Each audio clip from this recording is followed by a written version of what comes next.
Казвам се Галин Вълчев и съм част от научния колектив на Института по механика от 2007 година. Професионалното ми развитие започна с изследвания в областта на термоконвективните течения на ферофлуиди под ръководството на доцент Славчо Славчев. През 2015 година защитих докторска степен в областта на флуктуационно индуцираните взаимодействия в крайноразмерни флуидни системи, по-конкретно статистико-механичен ефект на Казимир под ръководството на професор Даниел Данчев.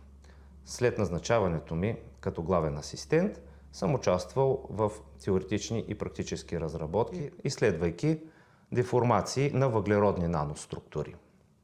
По-настоящем моите интереси са в областта на взаимодействията между гравитационни събития и квантови системи. По-конкретно се занимавам с изследвания на взаимодействията между гравитационни вълни и квантови системи, като искам да покажа, че гравитационните вълни имат способността да предизвикат квантови преходи, което ни позволява да наблюдаваме тези събития много по-успешно, отколкото използването на лазерни интерферометри.